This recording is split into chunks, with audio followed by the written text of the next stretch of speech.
सध्या देशभरामध्ये cockroach party social मीडियावर धुमाकूळ घातला आहे आणि याच कॉकरोच पार्टीचे संस्थापक अध्यक्ष असलेले अभिजित दिपके यांच्या मूळ गावी हिंगोली जिल्ह्यातील संतूक पिंपरी या मूळ गावी मी पोहोचलो आहे आणि त्याच्या मूळ गावी जे आहे ते अशा प्रकारे घर आहे आणि त्यांच्या घरी मी आता संतूक पिंपरी गावामध्ये पोहोचलो. खरं तर अभिजित दिपके या व्यक्तीने जे आहेत ते कॉकरोच पार्टी एक स्थापन म्हणजे नाव दिलं आणि ती पार्टी स्थापन करायच्या तयारीमध्ये आहेत.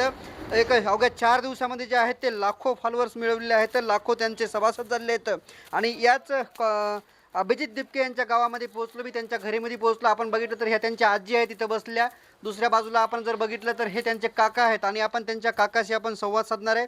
काका, खरं तर अभिजित दिपके यांनी जे कॉकरोच नावाची पार्टी केली, कुठेतरी भावना दुखवल्या गेल्या होत्या. त्या भावना दुखल्यानंतर यांनी हे सगळं केलं आहे. तुमची पहिली प्रतिक्रिया काय याच्यावर? खरंच सर, त्यांची एक जिद्द होती शिक्षण, आणि ते जिद्द त्याने पूर्ण केली आणि ते अमेरिकेला गेले.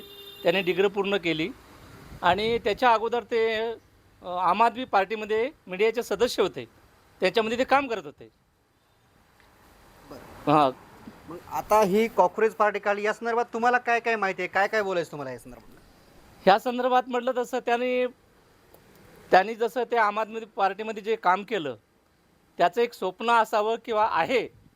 जसं तामिळनाडूमध्ये दलित समाजाचा मुख्यमंत्री झाला तशा त्यांच्या भावना आहेत. आणि आमच्या सुनबाई पण जिल्हा परिषद सदस्य आहेत परभणीला. तशी त्यांची ती भावना आहे की मी काहीतरी बनावं, काही मुख्यमंत्री वगैरे काहीतरी त्यांच्या आशा आहेत, त्या आशा पूर्ण होतील अशी आमची अपेक्षा आहे. बरं, लहानपणापासूनच त्यांचं शिक्षण कुठं झालेलं आहे, संपूर्ण त्यांचं काय यशोगाथा काय आहे नेमकी? लहानपणापासून सर त्यांचं शिक्षण पहिले तर औरंगाबादच्या नंतर पुणे, आणि पुण्याच्या नंतर त्यांनी जो डिप्लोमा करायचा होता त्यांना, तो डिप्लोमा त्यांनी अमेरिकेला केला आणि तो डिप्लोमा संपला आणि थोड्या दिवसा कालावधीमध्ये ते रिटर्न औरंगाबादला किंवा गावाकडे येतील. बरं, आता मूळ ते हिंगोली जिल्ह्यातले संतूक पिंपरी गावामध्ये आहेत, तुम्ही इथं वास्तव्याचं आहेत. तुमचं कुटुंब किती परिवाराचं आहे आणि बाकी सदस्य कुठं वास्तव्याचं आहेत तुमच्या? मग आता मी सर्वात लहान आहे. माझे 2 नंबर जे बंधू औरंगाबादला राहतात ते वारलेत, पण त्यांचे मुलं माझे पुतणे ते सध्या नांदेडला आहेत. आणि सगळ्यात मोठे बंधू ते औरंगाबादला आहेत आणि त्यांचा हा मुलगा आहे आणि मी त्यांचा लहान चुलता आहे. त्यांचे वडील आहेत, वडील असतील, त्यांची आई असतील, त्यांच्या काय भावना आहे? त्यांच्याशी चर्चा झाली का कुटुंब म्हणून? चर्चा दररोज होतेच म्हणा, पण अशा 1-2 दिवसामध्ये काही चर्चा झाली नाही. तरी पण चर्चा आमची दररोज असते आणि आमचं सर्व कुटुंब एकत्र आहे. हो, एक इतिहास रचला म्हणावं लागेल का? कारण 4 दिवसामध्ये लाखो त्यांनी सभासद नोंदणी केली. एक कुठेतरी अपमान झाला, त्या अपमानाचा बदला म्हणून कॉकरोच नावाची पार्टी झुरळाच्या नावानं पार्टी काढली. काय नेमकं वाटतं? हो सर, अपमान तर झाला हे बरोबर आहे आणि त्यांनी जे पार्टी काढली ती योग्यच काढली. आणि जो अपमान केला सहन त्यांना झाला नाही, अभिजित दिपकेंना, माझ्या पुतण्यांना तो अपमान सहन झाला नाही, त्यामुळे त्यांनी ती पार्टी काढली. बरं, देशातले तरुण त्यांच्यासोबत राहतील असं वाटतं तुम्हाला? 100% सर. याच्या अगोदरही त्याच्याकडे देशातले तरुण होते, जेव्हा आम आदमी पार्टीमध्ये होते तेव्हाही त्यांचे बरेच काही फॉलोअर्स होते आणि आता तर लिमिट पार केली त्यांनी. तुम्ही आता बोलताना म्हणाले की आमच्या सुनबाई जिल्हा परिषद सदस्य आहेत, म्हणजे तुमच्या अभिजित दिपके यांच्या की मग कोणत्या सून? अभिजित दिपकेच्या सूनबाई म्हणजे भाऊजाई त्यांची. भाऊजाई. हां. अच्छा, हां, माझी सून. तुमची सून. हां. काकू, खरं तर अभिजित दिपके यांच्या तुम्ही काकू आहेत. एक पुतण्यानं जी कामगिरी केली त्याबद्दल तुम्हाला काय वाटतं? अभिनंदन आहे, चांगलं सर, बरं. चांगलं आहे म्हणलं. अशा गोष्टी केल्या चांगल्या आहेत ना. माणूस पुढचं वर चाललेला ती गोष्ट चांगली गोष्ट आहे ना. आनंद आहे आम्हाला. भीती नाही वाटत कुठेतरी? नाही, कशाची भीती आहे? तो पहिला लहानपणापासून त्याला नाद होता त्या गोष्टीचा.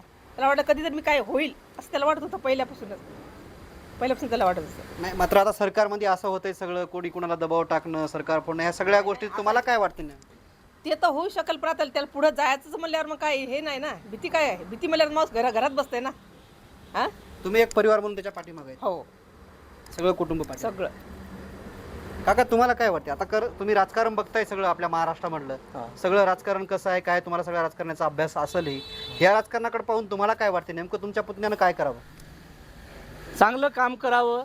आणि जशी त्यांनी आता ही पार्टी काढली, या पार्टीला त्यांनी भरघोस एकदम असं भक्कम करावं आणि सरळ MLA खडे उभे करावेत, माझी तर इच्छा आहे. हो, आणि स्वतःची पार्टी त्यांनी तर काढलीच, पण कमीत कमी महाराष्ट्रामध्ये 10 किंवा 15 सुरुवातीला त्याचे MLA बनतील ही माझी अपेक्षा आहे. निश्चितच आपण बघतोय की हे अभिजित जिपके यांचे काकू आणि काका होते.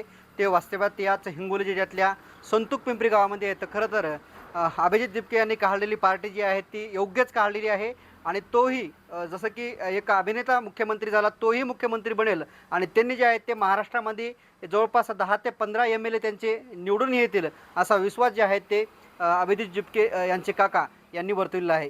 कॅमेरामन सायनाथ शिंदेसह मी रमेश चेंडके, TV9 मराठी, संतूक पिंपरी, हिंगोली.